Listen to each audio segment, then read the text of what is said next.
B fifth semester के अंतर्गत हिंदी साहित्य में हम आज जो समझने वाले हैं, यूनिट 2 के अंतर्गत कबीर एक रहस्यवादी कवि हैं।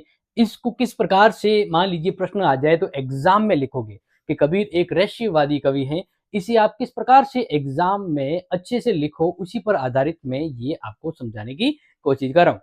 तो देखिए प्यारे विद्यार्थियों, नोट कर लीजिएगा। और हाँ, ये आप सबका दायित्व है कि सभी दोस्तों को जरूर बताएं, अपनी अपडेटेड क्लासेज हैं वो इस पर आने वाली है।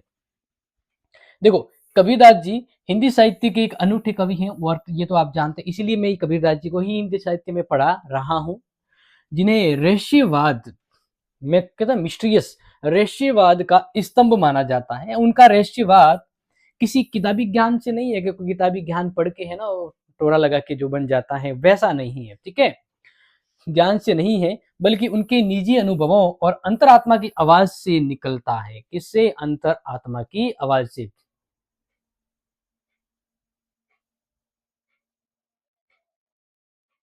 समझ में आ रहा है कि नहीं आ रहा? तो देखिए प्यारे विद्यार्थियों, यहां पर कबीर को रहस्यवादी कवि कहने के पीछे सबसे बड़ा रीजन क्या है? क्यों कबीर को रहस्यवादी कवि कहा जाता है? सबसे शानदार और बड़ा प्रश्न तो यही बनता है कि कबीर को एक रहस्यवादी कवि क्यों कहा जाता है। तो समझिए, पहला जो हाईलाइटेड आपका पॉइंट है वो एग्जाम में आप लिखेंगे। यस, जो भी क्लास देख रहे हैं सभी का ऑफलाइन भले ही रिकॉर्डेड हो, बस वेलकम हृदय की गहराइयों से। देखिए, तो कबीर का मानना था कि ईश्वर कहीं बाहर नहीं है, ईश्वर मनुष्य के भीतर है। एक मतलब कहाँ घूम रहे हो, कहाँ ढूंढ रहे हो, मैं तो यहाँ हूँ। मतलब ईश्वर की बात हो रही है। तो बात करते हैं, विद्यमान है।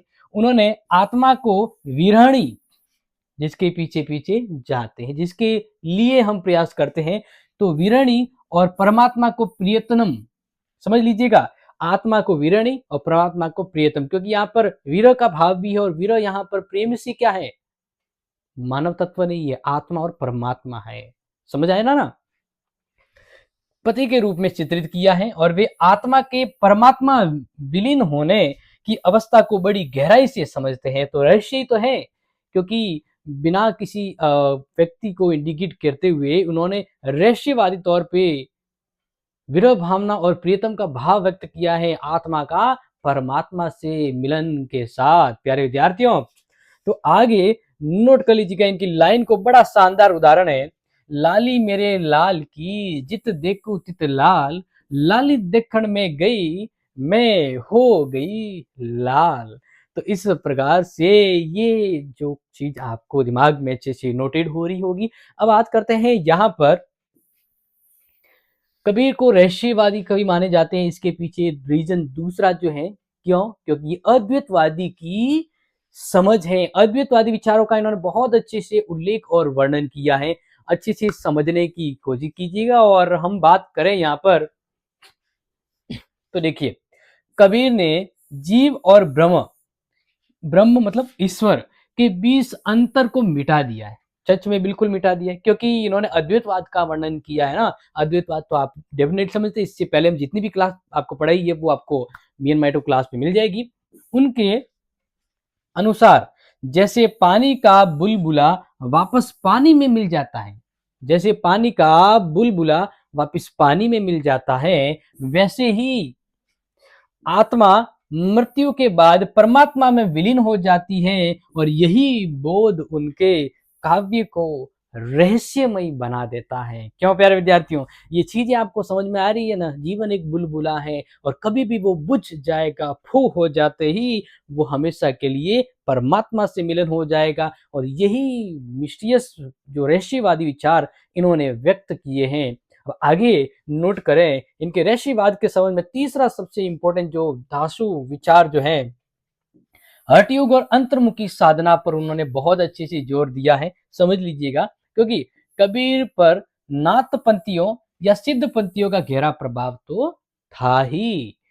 उन्होंने अपने काव्यों में कुंडलिनी जागरण, इंडा पिघला सुमसुना, नाड़ियों एवं अहनद, मैंने आपको बताया था अहनद क्या है, टर्म टेस्ट में प्रश्न भी डाला था।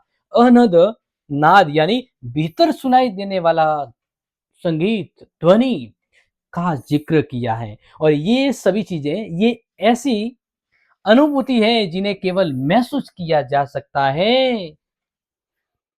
फीलिंग महसूस किया जा सकता है, शब्दों में पूरी तरह अगर आप कहने जाओ तो इसका बयान नहीं कर सकते। इसलिए हठ योग की तरह इनके विचार कहते हैं ना स्व अनुभूति और स्व प्रेरणा कहते हैं ना प्रेरणात्मक विचारों के अभिभूत है, इसलिए इसको अंतर्मुखी साधना के तौर पे माना जाता है। तो यही रहस्यवाद की खूबी कहलाती है। तो आगे समझते हैं प्यारे विद्यार्थियों। तो नेक्स्ट है कबीर के रहस्यवादी का सबसे बड़ा इंपॉर्टेंट पॉइंट जो है वो है उलटबाजियां। बिल्कुल, वैसे इन पर बहुत अच्छे से मैं टॉपिक के साथ एक्सप्लेन करूंगा। फिलहाल 2.0 एक सब्सक्राइब तो कर लिया ना, शेयर भी कर लीजिएगा। आगे बात करते हैं कबीर के रहस्यवाद का एक विशिष्ट अंग उसकी उलटबाजियां। क्या उलटबाजियां हैं? और ये ऐसी पहेलियां, उलटबाजियां मतलब एक मैजिकल पहेली कि लोग जब पढ़ते हैं ना तो पहेलियों को पहली बार तो समझ नहीं पाते, और समझते हैं तो अपने आप को कहता ना कि डांसिंग बम की तरह यानी अलग समझते महसूस करते हैं कि वो क्या कहना चाहते हैं, क्या फर्क नजर आता है। तो यहां समझिएगा ये ऐसी पहेलियां हैं, जैसी रचनाएं हैं जो तर्क के समझ में नहीं आती लेकिन आध्यात्मिक दृष्टि से बहुत गहरी है। उलटबाजी का मतलब जो कहना चाहते हैं वो समझते नहीं, और वो उलट समझे तब वो समझ आती है। उलटबाजी यानी कहते हैं ना उलट सुलट बात, लेकिन परमात्मा की गहराई तक पहुंचने वाली जो बात है उसी पर देखो लाइन क्या कही गई है।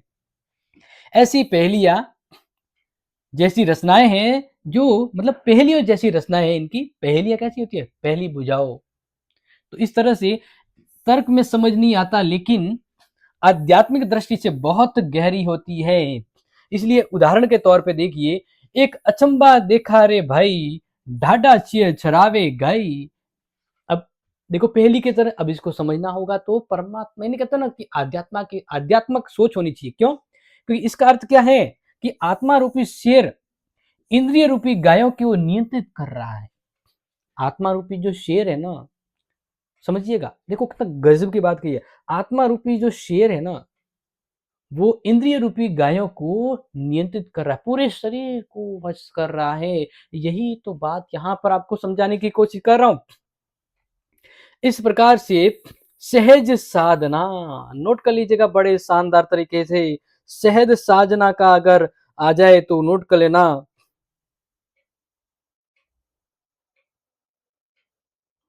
तो समझिए कबीर का रहस्यवाद कठिन कर्म कांडों को बिल्कुल नहीं मानता है कि यज्ञ करो, हवन करो, भवन करो, जो चीजें ना आप समझिए अब तक जो पढ़ा है उससे समझ गए होंगे।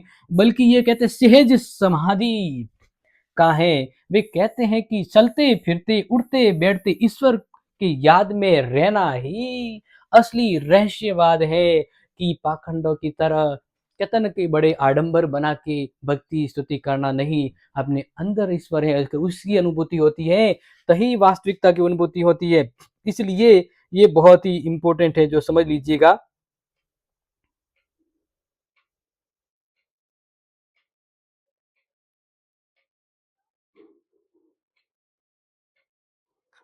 आगे फाइनली निष्कर्ष पे आ जाते हैं प्यारे विद्यार्थियों रहस्यवाद के। तो समझिएगा कबीर का रहस्यवाद केवल दार्शनिक फिलोसॉफी की तरह नहीं है जो बातें करता है, नहीं, बल्कि यह हृदय की अनुभूति है। हृदय से अनुभूति होने वाली बातें हैं, सिर्फ दिखावटी या दर्शन की तरह नहीं है।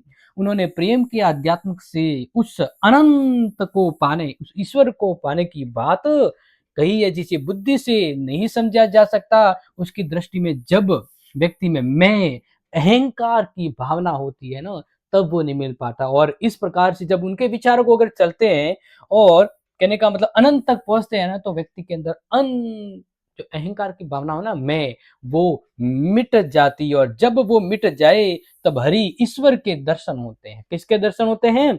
ईश्वर के दर्शन होते हैं। समझ में आया कि नहीं आया? तो ये बहुत ही इंपॉर्टेंट तरीके से यहाँ पर आपको समझा रहा हूँ, नोट कर लीजिएगा प्यारे विद्यार्थियों। आगे हम बात करें